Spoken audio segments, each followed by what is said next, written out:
আমরা পুলিশ সংস্কার কমিশনে 11 জন সদস্য, আমরা মানে 10 জন সদস্য এবং আমি 11 জন মিলে আমরা কাজ শুরু করেছিলাম।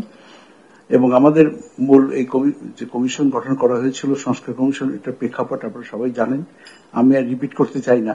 গত জুলাই মাসে এবং আগস্ট মাসের যে গণ আন্দোলনের সময় 2000-এর বেশি, আনুমানিক 2000 ছাত্র জনতা নিহত হয়েছে, 40,000-এর বেশি ছাত্র জনতা জনসাধারণ ক্ষতিগ্রস্ত হয়েছে, বিশেষ করে আহত হয়েছে। সুতরাং এর প্রেক্ষিতে আমরা এই বিষয়টি খুব গুরুত্ব সহকারে বিবেচনা করি এবং আমরা বাংলাদেশের 17 থেকে 18 কোটি লোকের মতো একটা দেশ পপুলেশন, সেখানে পুলিশ বাহিনীর সংখ্যাও 2,20,000 এবং এরা প্রায় 3,000-এর বেশি আইন কানুন পুলিশ বাহিনীকে ডিল করতে হয়। সুতরাং আমরা খুঁটিনাটি প্রত্যেকটা আইন তো আমরা অ্যানালিসিস করতে পারিনি। আমরা দেখেছি যে ইন জেনারেল যেগুলো দু একটা জিনিস ক্রস কাটিং ইস্যু, সেগুলো নিয়ে আমরা দেখাশোনা করেছি। তো প্রাথমিকভাবে আমরা চেষ্টা করেছিলাম যে আইন কানুন যেগুলো আমাদের আছে, যেগুলো জনসাধারণের জন্য প্রয়োগ করতে গেলে জনসাধারণের কষ্ট লাভও হবে, এই ধরনের আইন আমরা, তো এগুলোকে আমরা সুপারিশমালা দিয়েছি, তৈরি করেছি। এখানে 3টি ভাগ করেছি। একটা অবিলম্বে বাস্তবায়নযোগ্য, তারপর হলো মধ্যমেয়াদী, একটা দীর্ঘমেয়াদী। মূলত দীর্ঘমেয়াদী যেগুলো, সেগুলো হয়তো আর্থিক ব্যাপার জড়িত বা কোনো কোনো ক্ষেত্রে হয়তো আইনও পরিবর্তন করতে হতে পারে, সেরকম সুপারিশ আমরা করেছি।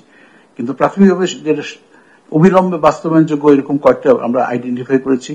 যেমন আপনারা জানেন যে চাকরি প্রার্থীদেরকে পুলিশ ভেরিফিকেশন করতে হয়, যেটার ক্ষেত্রে খুব এটা ইজি করা সম্ভব, কারণ এখন ন্যাশনাল আইডি কার্ড হয়েছে। এছাড়া চাকরি প্রার্থীদের আত্মীয় স্বজন রাজনীতি করে কিনা এটা দেখা হতো। 1928 সালের এই এসবি ম্যানুয়াল, সেটা আমরা পরীক্ষা নিরীক্ষার পরে এসবির পক্ষ থেকে আমরা আলোচনা করি, এসবির সাথে আলোচনা করে আমরা একটা সুপারিশ করেছি যে যাতে ইজিয়ার হয় ভবিষ্যতে এই, এবং এটা আলটিমেটলি এটা হোম মিনিস্ট্রির দায়িত্ব। তারা হয়তো পরবর্তীকালে আমাদের সুপারিশের প্রেক্ষিতে হয়তো তারা এটা পরিবর্তন করবেন। তাদের যে ম্যানুয়ালটা ছিল 1928 সালে, সেটাকে সহজীকরণ করা হবে এবং হোমের দায়িত্বপ্রাপ্ত যিনি মাননীয় উপদেষ্টা মহোদয়, উনি তো রাজি আছেন। উনি এরপরে আমরা আরেকটা ইস্যু হচ্ছে যেটা আমরা আলোচনা করেছি, যে ব্যক্তি হিসাবে অনেক সময় এই পুলিশ ফৌজদারি কার্যবিধির সেকশন 54 অ্যারেস্ট করে, পুলিশ অ্যারেস্ট করে উইদাউট ওয়ারেন্ট, এবং সেখানে বেশ কিছু নিয়ম কানুন বলা আছে সেকশন 54-এ। আর আরেকটা হলো যে 167 হলো রিমান্ডে কাস্টডি নেয় পুলিশ, নিয়ে জিআরএটা করে। এই দুটি ক্ষেত্রেই বেশ কিছু মামলা মোকদ্দমা হয়েছে এবং হাইকোর্ট এবং সুপ্রিম কোর্টের কিছু রায় আছে, নির্দেশনা আছে, এবং তার প্রেক্ষিতে এই নির্দেশনাগুলো যদি বাস্তবায়ন করা যেত তাহলে হয়তো বা জনসাধারণের কষ্ট লাঘব হতো, কোন এক্সেসিভ ফোর্স ইউজ করা হতো না, পুলিশ মানে আরবিট্রারি ভাবে কোনো কিছু অ্যারেস্ট করতে পারতো না, কারণ নির্দেশনা মানতে হতো। কিন্তু এটা আবার একটা সরকারের পক্ষ থেকে একটা রিভিউ পিটিশন দেওয়া আছে সুপ্রিম কোর্টে, তার ফলে এটা এখন বাস্তবায়ন করা হচ্ছে না।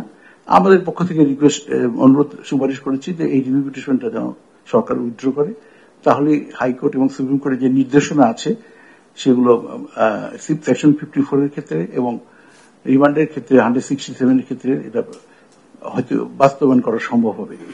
এটার ক্ষেত্রে যেটা প্রয়োজন সেটা আইন মন্ত্রণালয় হয়তো করবেন, আইনের সঙ্গে হয়তো কোনো অ্যামেন্ডমেন্ট দিবেন বা ব্যাখ্যা দিবেন বা কোনো নির্দেশনা ঠিক করে দিবেন, আইন মন্ত্রণালয় অবশ্য করবেন ফাইনালি। যেমন ইন্ডিয়ার ক্ষেত্রে 54-এর ক্ষেত্রে 54A করা হয়েছে আর কি, ওখানে করা হয়েছিল আর কি, অবশ্যই সে আইনও এখন নাই। এরপরে হলো যে আরেকটা জিনিস খুব গুরুত্বপূর্ণ ছিল, সেটা হলো use of force against mob, অর্থাৎ একটা ক্রাউডের উপর, ক্রাউডকে যখন কন্ট্রোল করতে হয় তার জন্য বিশেষ কিছু নিয়ম কারণ আছে, ফৌজদারি কার্যবিধি 1898 সালেরই ফৌজদারি কার্যবিধি আছে। কিন্তু ক্রাউড কন্ট্রোলের ক্ষেত্রে যে নিয়ম কারণগুলো আছে সেটাকে প্রয়োগের ক্ষেত্রে এটা করা হয়, সাধারণত পিআরবি ফলো করা হয় 1943। কিন্তু দেখা গেল যে এটা এখন আমরা অনেক খুঁজে করেছি, আমরা নতুন কোনো আইডিয়া দিইনি। এটা হলো যে আমাদের বাংলাদেশের পুলিশ যখন জাতিসংঘের অধীনে শান্তিরক্ষী বাহিনী হিসেবে কাজ করতে যান, আফ্রিকা এবং ইউরোপের বিভিন্ন দেশে তারা মিলে কাজ করেন, এবং জাতিসংঘ থেকে কিছু মডেল দেওয়া হয়েছে, কিছু নির্দেশনা আছে, সেই নির্দেশনা হিসেবে তারা কাজ করেন। তো আমরা ওই বেস্ট প্র্যাকটিস হিসেবে আমরা ইউরোপের মডেলটাই আমরা ফলো করতে বলেছি, এবং সে ব্যাপারে আমরা একটা মোটামুটি পুলিশ ডিপার্টমেন্টের পক্ষ থেকে ডিটেইল একটা গাইডলাইন তৈরি করে দেওয়া হয়েছে, অর্থাৎ ইউজ অফ ফোর্স 5টা স্তরে হবে এবং কিভাবে এই ক্রাউডের এগেইনস্টে, মূলত বেআইনি একটা সমাবেশ, শোভাযাত্রা বা ছত্রভঙ্গ করতে গেলে যে শক্তি প্রয়োগ করা হয়, এই শক্তি প্রয়োগটার এই পরিষ্কার ভাবে ক্রাউডের ক্ষেত্রে প্রয়োগ করার ক্ষেত্রে কি কি করতে হবে জাতিসংঘের নির্দেশনা মেনে 5টা ধাপ আছে এবং এই ধাপে ব্যবহার করলে হয়তো ভবিষ্যতেও যদি কোনো ঘটনা ঘটে তাহলে আমাদের প্রাণহীন হবে না। এটাই মূলত আমাদের ইয়ে ছিল। আরো অনেকগুলো ইস্যু ছিল, যেমন আইনের ক্ষেত্রে শুধু সংক্ষেপে বলি, আমরা আইডেন্টিফাই হচ্ছে 22টা আইন।